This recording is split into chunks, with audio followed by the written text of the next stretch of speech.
एकमात्र नाम को पकड़ लो, हमारी प्रार्थना मान लो। लोक परलोक में जो सुख चाहिए वो सब नाम से प्राप्त हो जाएगा। देखो, इसमें चिंता नहीं करनी भगवान ने अपनाया कि नहीं अपनाया, इसकी भी परीक्षा नहीं करनी। भगवान ने अपनाया कि नहीं अपनाया, इसके लिए हमें ढूंढने की जरूरत नहीं। भगवान से भी बलवान भगवान का नाम है, उसको हम पकड़े। बात समझना। गोस्वामी जी कह रहे हैं, जोगुना विराग कलयुग है, अष्टांग योग का फल है परमात्मा में समाधिस्थ हो जाना। कोई बिरला योग का प्रयोग परमात्मा समाधि के लिए करता है। नहीं, आप देख लीजिए, हम जो योग करते हैं उसका उद्देश्य क्या है? अनुलोम विलोम कपालभाति जो भी करते हैं उसका उद्देश्य क्या है? शरीर स्वस्थता। ध्यान से देखिएगा, शरीर स्वस्थता का उद्देश्य क्या है? भोग, समाधि नहीं। जो अष्टांग योग का फल है समाधि, कलयुग में नहीं रह गया। कोई बिरला होगा, हम ये नहीं कहते भगवान की सृष्टि में ऐसा नहीं हो सकता, होंगे, कोई बिरले होंगे, लेकिन प्रगट में देखने में जो आता है वो योग का प्रयोग शरीर स्वस्थता और शरीर स्वस्थता का प्रयोग भोग। आप देख लीजिए, गोस्वामी जी कहते हैं कि अब मैं देख रहा हूं कलयुग ने अष्टांग योग में भी अपना प्रवेश कर लिया, जिससे योग का फल जो चित्त वृत्ति का निरोध करके परमात्मा में समाधिस्थ होना है गया। कोई बिरला होगा। भी कह रहे हैं न विरागु, वैराग्य, क्या वैराग्य रह गया? जो वैरागी महापुरुष पीछे हुए हैं, अब वैराग्य क्या रह गया? क्या वैराग्य रह गया है? केवल नाम मात्र का वैराग्य रह गया। वैराग्य किस बात का है? रुपया है, पैसा है, कपड़ा है, भोजन है, मकान है, व्यवस्था है, नाम मात्र का वैराग्य रह गया। वैराग्य किस बात का? जिसके जीवन में भगवान के सिवा कुछ नहीं है। राग त्रिभुवन में कहीं वस्तु व्यक्ति स्थान में नहीं, उसे वैराग्यवान कहते हैं। जो लोक परलोक के समस्त भोगों के सानिध्य में भी भोगने की इच्छा नहीं, उसे वैरागी कहते हैं।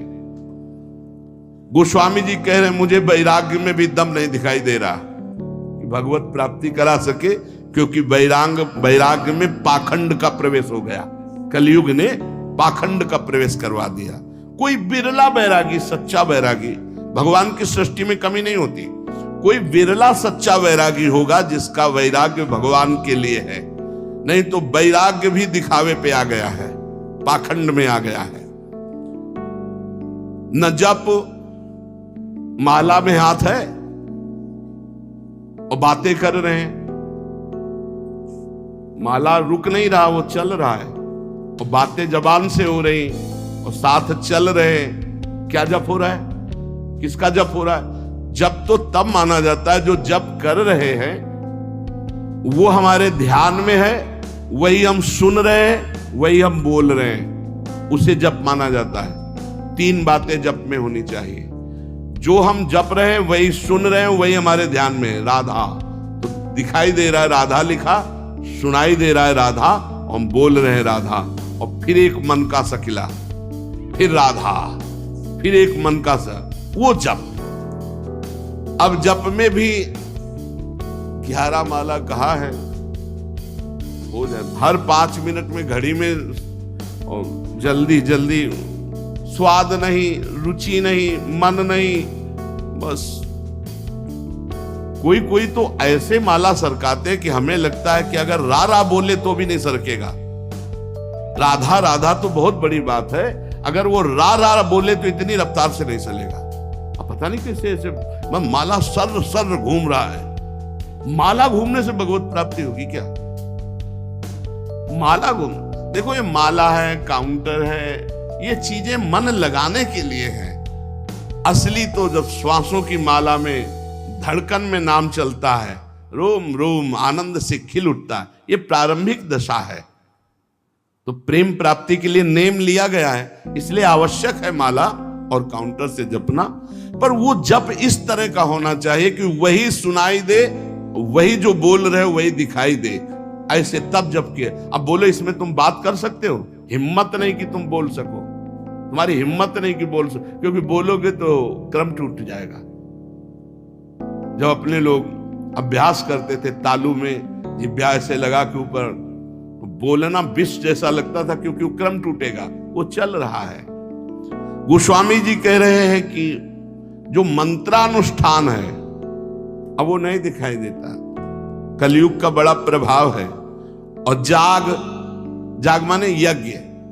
अब यज्ञ तो भाई बहुत दुर्लभ बात हो गई यज्ञ करना। कोई महापुरुष अनुष्ठान करते होंगे, अच्छे से पूर्ण भी होता होगा, सृष्टि है भगवान की, पर अब बहुत मुश्किल है यज्ञ करना, क्योंकि त्रिकाल संध्या करने वाला मंत्रवेत्ता आचार्य और जौधान्य आदि बड़ा पवित्र, भूमि पवित्र, जजमान की वासना पवित्र, उपासना के भाव, और बड़े ही सुरक्षा से जब यज्ञ होती तब वो पूर्ण होती है। यज्ञ भोक्ता भगवान प्रसन्न होते हैं, दर्शन देते हैं, कृपा करते हैं। गोस्वामी जी कह रहे हैं यज्ञ भी बड़ा कठिन, यज्ञानुष्ठान त्रेता में पूर्ण होते थे। अब कह रहे हैं कि तपस्या, इसमें भी दंभ घुस गया, तप में दंभ घुस गया। बाहर से दिखावा की भावना आना ही दंभ कहा जाता है। तप होता है भगवान की प्रसन्नता के लिए। बहुत से महात्मा एक लंगोटी लगाए पूरा जीवन ऐसे कष्ट सहते हुए भगवान को रिझा लिए, आज भी हैं, पर प्रायः तपस्या में दंभ घुस गया है, दिखावा घुस गया है, उससे तपस्या का फल। और भगवान तपस्या समर्पित करके दैन्य होने से भले मिल जाए, नहीं तपस्या से भगवान को नहीं खरीदा जा सकता। तप के द्वारा भगवान को खरीदा नहीं जा सकता। तप में शक्ति संचय होती है, पर अहम त्याग करके वो तप भगवान को समर्पित कर दे तो भगवान की प्राप्ति हो जाए। पर शुद्ध तप, तप का अर्थ होता है ताप सहन करना। जैसे काम हमारे हृदय में ताप देता है, क्रोध हमारे हृदय में ताप देता है, लोभ मोह देता है, इनको हम सह जाएं। अपने धर्म में चलने पर जो कष्ट होता है उसे सह जाने को तपस्या कहते हैं। बोले वो भी दिखावा हो गया है, दिखावा हो गया है। भगवान जानते हैं तो हम दिखावा किसके लिए कर रहे हैं। तो तप में दिखावा, दंभ घुस गया। और बोले जो त्याग है, जोग न विराग जप जाग तप त्याग, त्याग कहते हैं हमारे हृदय में भगवत प्राप्ति की लालसा हुई है, जानबूझकर सारे भोगों का, सुख सुविधाओं का त्याग करके असुविधा युक्त जीवन, भगवान के लिए सब सुविधाएं हैं, असुविधा युक्त जीवन। त्याग का जब तक अहम होता है तो ना संतों में और ना भगवंत में द्रवण क्रिया नहीं होती, ध्यान रखना। उनका हृदय तभी द्रवित होता है जब त्याग का, अहम का भी त्याग हो जाए। कई बार सत्संग में सुनाया है, पूरे भारत की नदियों का भ्रमण करके फलाहार दुग्ध आदि से जीवन व्यतीत करते थे। उनको जब सुनने को मिला महाप्रभु चैतन्य देव की महिमा की कीर्तन में अमृत बरसता है, तो उन्होंने लगा कि जब मैं जाऊंगा तो मैं त्यागी हूँ, समस्त तीर्थों का अवगाहन किए हूँ, फलाहार दुग्धाहार रहता हूँ, तो महाप्रभु गले से लगा ले।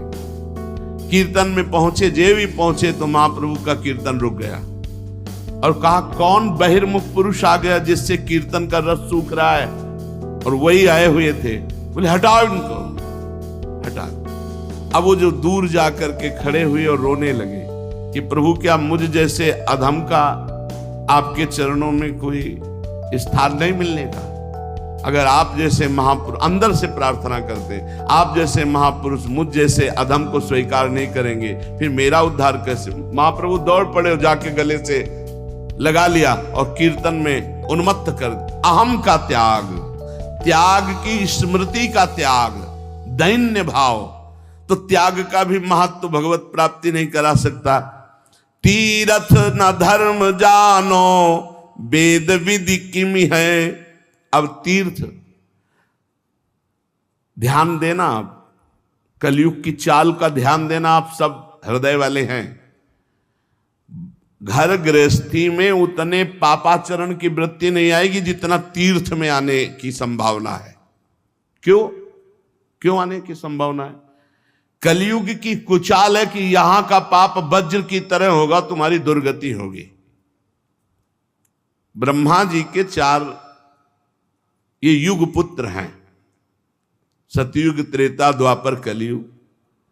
सतयुग से कहा मैंने सृष्टि की रचना में नरक की रचना की है, उसका भी ध्यान रखना, कुछ लोग उधर भी जाना चाहिए।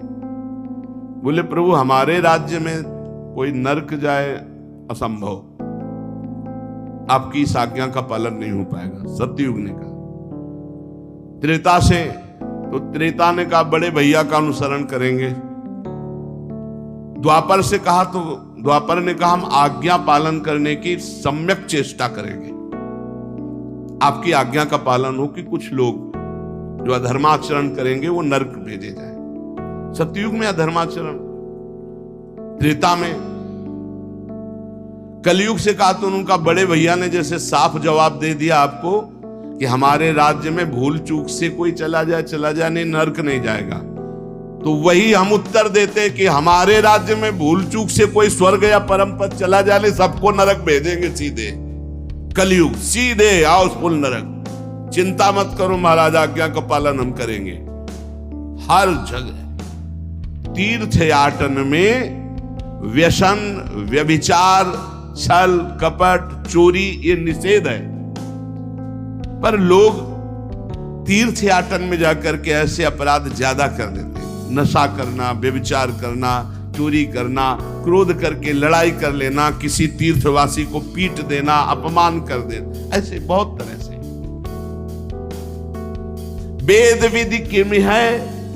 अब वेद विधान तो वो समझे जो शास्त्र स्वाध्याय करे, जो खूब महापुरुषों का संग करे, वो जान पाता है क्या करना चाहिए क्या नहीं करना चाहिए। तस्मात् शास्त्रम प्रमाणम ते कार्यो व्यवस्थित हो। अब यहाँ फुर्सत नहीं है मोबाइल से, टेलीविजन से, पेपर से, संसार की बातों से, तो कौन पढ़े योग वासिष्ठ, कौन पढ़े भगवत गीता की टीका, कौन पढ़े श्रीमद् भागवत महापुराण, कौन पढ़े वेद के सिद्धांत। तो कैसे पता चलेगा जीव का कर्तव्य क्या है, क्या करना चाहिए क्या नहीं करना चाहिए। ऐसा नहीं वैदिक सिद्धांत को जानने वाले नहीं हैं, पर बिरले कोई। तो भगवत प्राप्ति इसमें भी बड़ी कठिन। गोस्वामी जी कहे तुलसी सो पोचना भयो है, नहीं हुए है कहूं। अब मैं तुमसे अपनी बात कह रहा हूं कि मेरे जैसा पामर कोई ना हुआ है ना है। पहले तो बताया इन सब से अब भगवत प्राप्ति नहीं होने वाली, ध्यान दे लो। बहुत बढ़िया सिद्धांत, ये सब शास्त्रों का सिद्धांत, हृदय सम्मत सिद्धांत गोस्वामी जी कह रहे हैं। जोग ना विराग जप जाग तप त्याग व्रत तीरथ ना धर्म जानो, वेद विधि किम है। अब व्रत की पूछो तो कोई बिरला ही व्रत का नियम। एक बार हमने वर्णन किया था कि दशमी को ये और एक बार, और द्वादशी को एक बार, और एकादशी को तो पूरा या तो निर्जला रहो या एक बार जल फल फूल जो कुछ थोड़ा सा ग्रहण कर लो। अब तो जानते हो कैसे व्रत होते हैं, कूटू का और सिंघाड़े का, जैसे कूटू के पकौड़ा बन रहे हैं, सिंघाड़े के हलवा बन रहे हैं, समा के खीर बन रही है, और क्या क्या पकवान बन रहे हैं। बाल भोग अलग, राज भोग अलग, शयन भोग अलग। भैया ऐसे व्रत तो रोज रहे तो बढ़िया चकाचक नहीं। व्रत का मतलब है उपवास, तो उपवास पूरे दिन कुछ नहीं, शाम के समय जल फल कुछ ले लिया नहीं, पार पूरा उपवास करके निर्जला। एक कोई भी व्रत रहो तो ऐसे थोड़ी है कि पुआ पकौड़ी और सब इधर उधर के जोड़ बटोर करके कि वही खाना पे, अरे मर जाओगे क्या एक दिन के लिए। व्रत रहो तो शाम से हर व्रत में मंगल विधान होता है। जो हम जलते हैं, जो भूख से व्याकुल होते हैं, उससे हमारे पाप नष्ट होते हैं। अब ऐसा व्रत नहीं रह गया, डकार आ जाए और ये दिन चाहे ना आवे, व्रत के दिन जरूर डकार आवे। इतना बड़ा तरबूज फल भी तो डकार आ जाए पक्का। व्रत किस बात का, दबा दबा के फल फूल और सब मिष्ठान और सब पा रहे हैं। अब बोले व्रत है तो भाई ऐसे व्रतों से भगवत प्राप्ति नहीं होती। व्रत रहा गया है, शास्त्रों में वर्णन है, आप देखो पयो व्रत का वर्णन है, चंद्रायण व्रत का, कृच्छ व्रत का, बड़े बड़े व्रत का। अब कौन सा व्रत रह गया है? अब रसेंद्री का व्रत रह गया है। एक पत्ता मुख में रख लेते हैं माता जी, अपर्णा नाम पड़ गए, तब भगवान शिवपति रूप में प्राप्त, तब भगवान की प्राप्ति। व्रत तो तुलसीदास जी कह रहे हम तुम्हें बता दें, हम सब तरह से पामर हैं। ये देखो महापुरुषों का हृदय। तुलसी सो पोच ना भयो है, नहीं हुए है कहूं, मेरे जैसा पामर न कोई है और न कोई होगा। सोचे सब आके अग कैसे प्रभु क्षमी है, मेरे तो न डरू, मुझे कोई डर नहीं है भाई। क्यों? तुमने क्या पा लिया कि तुम्हें डर नहीं? बोले रघुवीर सुनो साची कहो, औरों से नहीं, सीधे भगवान से कह रहे। खल अन खई है तुम्हें सज्जन ना गमई है। दुष्ट लोग इस बात से प्रसन्न होंगे। अब देखते हैं इसकी कौन सी दशा होगी। पर सज्जन लोग इस बात से दुखी होंगे कि तुलसी राम का है, इसका अहित कैसे हो सकता है? तो कह रहे हैं मुझे डर नहीं, सुनो रघुनाथ जी, भले सुकृति के संग मोहि तुला तौलितो, तपस्वी व्रती तीर्थयाटन योगी जपी त्यागी, इन सबको एक तुला में रख लो हे रघुनाथ जी, और तौला जाए तो मेरी तरफ कांटा भारी होगा। बोले क्यों महाराज? बोले हम पहले कह दिया कि बहुत पामर हैं, पहले कह दिया, हम ये नहीं कह रहे कि बहुत हम महान हैं, लेकिन जब इन सब साधन करने वालों को एक तरफ और मुझे तौला जाएगा तो मेरी तरफ झुकाव होगा, वो हल्के हो जाएंगे। बोले क्यों? नाम के प्रसाद भारू मेरी ओर नमी है, क्योंकि मैंने केवल नाम का आश्रय ले लिया है। ये खास बात, केवल नाम का आश्रय लिया है, तो जो अन्य सब साधनों का फल एक तरफ तौला जाए या अन्य सब साधन करने वाले एक तरफ हो, और तुलसीदास जी कहते हैं मुझ पामर को एक तरफ रखा जाए, तो रघुनाथ जी को साक्षी करके कहते हैं वो कांटा हमारी तरफ झुकेगा। बोले क्यों? बोले मैंने नाम का प्रभाव, नाम को रात दिन नाथ हूं ना अपनायो, लोक झूठी है परिपय, प्रभु ते प्रबल प्रताप प्रभु, नाम को पायो नाम चारु चिंतामणि, उर करते न खसई हो, अब लो नसानी अब ना नसई हो, एक सेकंड भी नहीं जाने दूंगा। अब बस ये दो अक्षर मेरे जीवन है, माई बाप है, रात दिन प्रभु का नाम, इसलिए मेरी जय हो गई। समझ लो सत्संग में सब साधन एक तरफ और नाम जापा के एक तरफ, एकमात्र भगवान के नाम में। गोस्वामी जी कह रहे हैं जागिए न सोइए बिगोइए जन्म जाए, दुख रोग रोइए कलेश को काम को, राजा रंक रागी और विरागी भूरी भागिए, अभागी जीव जरत प्रभाव कलि बाम को, तुलसी कबंद कैसो धाई वो विचारु अंध, धंध देखियत जग सोच परिणाम को, सोई वो जो राम के स्नेह की समाधि सुख, और जागबे जो जीह जपे नी के राम नाम को। इस कलयुग ने सबकी बुद्धि को भ्रष्ट कर दिया है। हरिवंश महाप्रभु पाए जान जगत में सब जन, कपटी कुटिल कलयुगी टंचु, सबकी बुद्धि में कलयुग अपना प्रभाव दिखाए। गोस्वामी जी कह रहे हैं इस संसार में ना तो कोई जाग रहा है और ना सो रहा है, अब प्रपंच में फंसे। बोले नहीं जागते भी हैं, सोते हैं। तो गोस्वामी जी कह रहे हैं हम जागना किसे कह रहे हैं और सोना किसे कह रहे हैं? बोले जागिबो जो जीह जपे नीके राम नाम को, और सोईबो जो राम के स्नेह की समाधि सुख। सोना किसे कहते हैं? भगवान के चिंतन में डूबा हुआ आनंद मगन कब निद्रा में चला गया फिर जगा भगवान के चिंतन, इसे सोना कहते हैं। बोले संसार के जीव न सोना जानते हो न जागना। और जागना किसे? जब चेतना में है तो हर समय जबान से नाम जप कर रहे हैं। गोस्वामी जी कह रहे ये कलयुग है, जीवन का जीवन पूरा व्यर्थ नष्ट कर रहा है कलयुग। मनुष्य के दुख शोक रोग रो रहे हैं, जिंदगी बर्बाद हो रही। काम क्रोध क्लेश ये सब के हृदय में बाढ़ आ रही है। राजा रंक रागी विरागी भागी अभागी सबको कलयुग ने अपने में ग्रसित कर लिया है।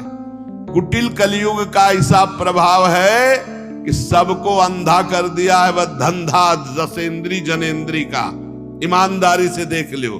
खूब बढ़िया खाने को मिले भोगने को मिले, अंधा कर दिया। ना ये चैन से सो पा रहे हैं ना जाग पा रहे हैं। चैन से सोना है भगवान का चिंतन करते हुए, भगवान के चिंतन में सोना, और जागना है रात दिन नाम चल रहा है, यही जगना है।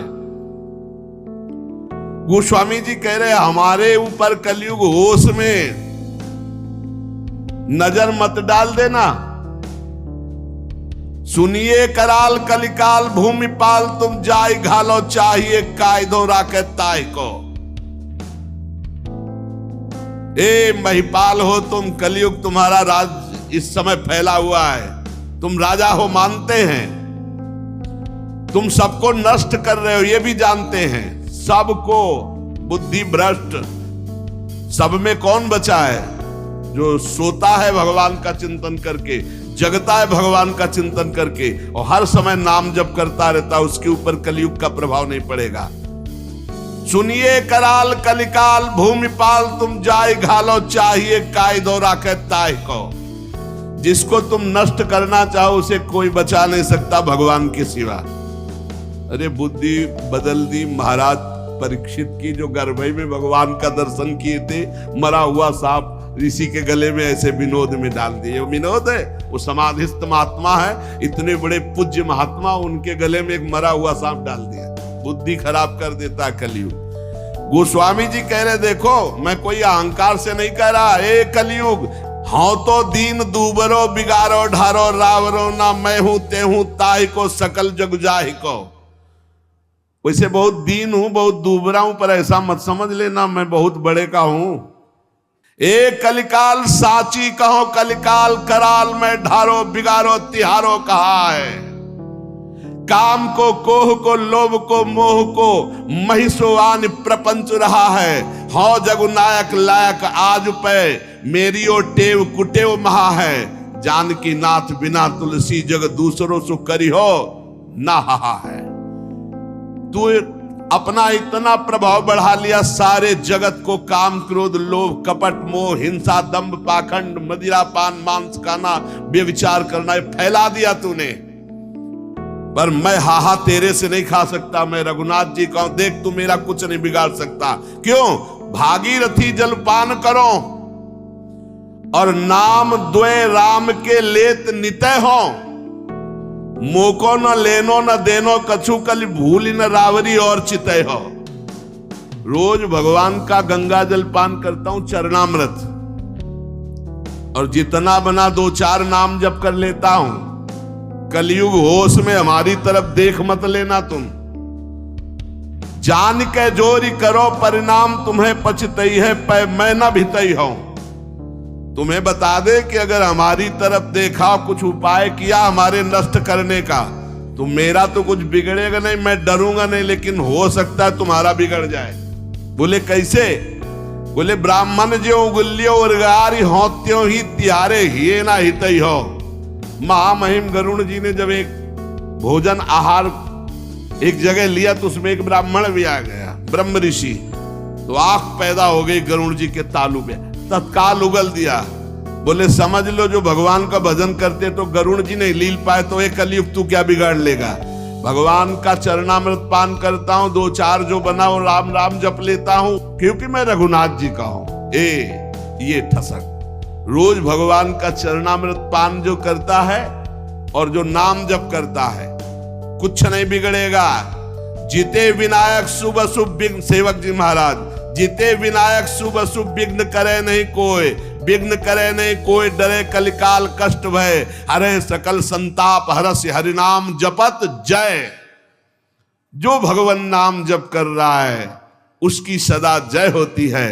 नाम जप करो, रोज भगवान का चरणामृत पियो। प्रिया प्रीतम का चरणा, ये गंगा जल क्या है? गांगम वारि मनोहारि मुरारि चरणच्युतम त्रिपुरार शिरश्चारि पापापहारि पुनातुमाम। कई बार सत्संग में कहा चरणामृत का नियम ले लो, बिना चरणामृत के भोजन मत करो। पहले चरणामृत जाएगा प्रभु का तब भोजन पाएंगे, ऐसा नियम लिए हो। सुबह होते ही पहला बात होनी चाहिए चरणामृत अपनी जिह्वा पे जाए। भागीरथी जल पान करो और नाम द्वय राम के लेत नितय हो।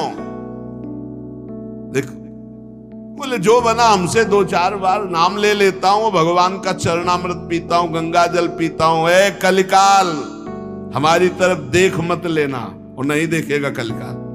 नाम जब चल रहा है बुद्धि भ्रष्ट नहीं होगी, नहीं भ्रष्ट कर देगा। कलिकाल ने बुद्धि को भ्रष्ट कर दिया। बिना धर्म के, बिना भगवत भजन के पशु की तरह जीवन व्यतीत हो रहा है। ना मुख में तेज है, ना हृदय में दया है, वही असत आचरण फैलते चले जा रहे हैं। सबसे प्रार्थना है अगर इस कलिकाल में परम सिद्धि प्राप्त होती है तो केवल नाम जप से प्राप्त होती है, मान लेना। ये शास्त्र सम्मत बात कहते हैं। कृतयुगे ध्यायते विष्णुम तेतायाम यजते मखई द्वापरै परिचर्यायाम कलौ तद्धरि कीर्तनात्। कलयुग केवल नाम आधारा, सुमिर सुमिर नर उतरे पारा। गोस्वामी जी महाराज कह रहे हैं मैंने भगवान के नाम के बल से विजय प्राप्त कर ली कलयुग पर, माया पर। मेरे जाति पात ना चाहो काहू की जाति पात, मेरे को काम को ना हो काहू के काम को। लोक परलोक रघुनाथ ही के हाथ सब भारी है, भरोसो तुलसी के एक नाम को। अति ही अयाने उपखानो नहीं बूझे लोग, साही को गोत गोत होत है गुलाम को। साधु कह असाधु कह भलो कह पोच, सोच कहा का काहू के द्वार पर हो, जो हो सो हो राम को। ये बात विजय प्राप्त करवा देगी माया पर और कलयुग पर। कह रहे हैं मुझे किसी की पंक्ति में जाना है या किसी को बुलाना है, कोई बेटी का ब्याह थोड़ी करना है। मैं किसी की भी जहां तो जात पात पूछता हूं ना, मैं अपनी जात पात। मैं ना तो किसी के काम का हूं ना कोई मेरे काम का है। ना मेरा लोक ना मेरा परलोक, मेरा सब कुछ रघुनाथ जी भगवान। मेरा लोक परलोक मेरी साधना साध्य सब मेरे भगवान। बहुत जोर की बात है। तुलसी एकमात्र केवल नाम का सहारा लिया है, नाम का। भारी है भरोसो तुलसी के एक नाम को। नाम को पकड़ लो भाई। हमारे हर प्रश्न का उत्तर नाम होता है, क्योंकि तस्मात् शास्त्रम प्रमाणम। और युग धर्म के अनुसार अगर किसी का परम कल्याण, मनोरथ की पूर्ति, लोक परलोक की मंगलमयी यात्रा, तो वो नाम से ही होगी। कह रहे मैं साधु हूं या असाधु हूं, भला हूं या बुरा हूं, जैसा हूं, मुझे किससे क्या लेना देना। मैं अपने भगवान का हूं और भगवान के द्वार पे पड़ा हूं। मैं अपनी लाडली जू का हूं, लाडली जू की शरण में पड़ा हूं। कीबे कहा पढ़िबे को कहा फल, बूझी न वेद को भेदु विचारे। स्वार्थ को परमारथ को कलि कामद, राम को नाम विचारे। खूब वेद पढ़े हो, शास्त्र पुराण पढ़े हो, लेकिन नाम जप नहीं कर रहे हो तो कुछ नहीं होने वाला, ध्यान रखना। ये कई शास्त्रों में पढ़ा है, गोस्वामी जी भी कह रहे हो, ये खास हृदय की भी बात है। वाद विवाद विषाद बढ़ाई के छाती पर आयो अपनी जा रहे।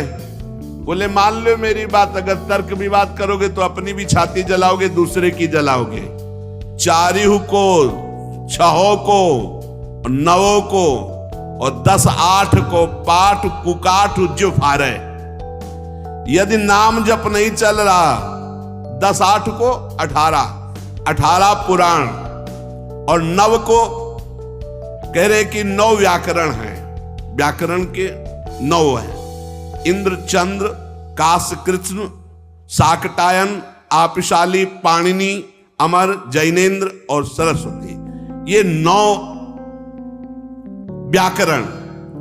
और फिर कह रहे 6 को 6 शास्त्र, और फिर कह रहे चारियों को, चारों वेद को। 4 वेद, 6 शास्त्र, 9 व्याकरण, 18 पुराण, ये सब कंठस्थ हो और नाम जप नहीं है तो गोस्वामी तुलसीदास जी कह रहे भगवत प्राप्ति नहीं होगी।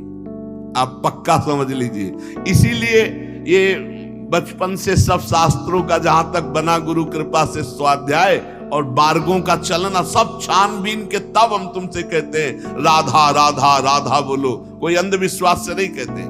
गोस्वामी जी कह रहे वाद विवाद विषाद बढ़ाई के छाती पर आई और अपनी जा रो। तर्क वितर्क वाद विवाद करके अपना हृदय जला, दूसरे का हृदय जला, तुम्हें जैसा मनावे। मेरी बात सुन लो, चारियों को, 6 को, 9 को, 10-8 को पाठ कुकाठ जो फारे।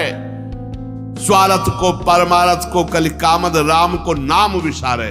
यदि भगवान का नाम तुम नहीं जप रहे हो, 4 वेद, 6 शास्त्र, 9 व्याकरण, 18 पुराण कंठस्थ किए हो, तो भले जैसे कुकाठ को चीरने से कुछ हाथ नहीं लगता, ऐसे कुछ हाथ नहीं लगेगा। इसलिए सबसे प्रार्थना है, और जो साधन बने तो करो, लेकिन नाम को मत छोड़ो। अगर नाम साधन में अपने ले आए, राधा राधा राधा, कृष्ण कृष्ण, हरि राम कृष्ण जो जप रहे हो, पक्का भगवत प्राप्ति हो जाएगी, चाहे जो हो, चाहे जैसे हो। इसलिए सत्संग का सार जितना बन सके अपने आचरणों को सुधारो, भोजन सुधारो, दूसरों का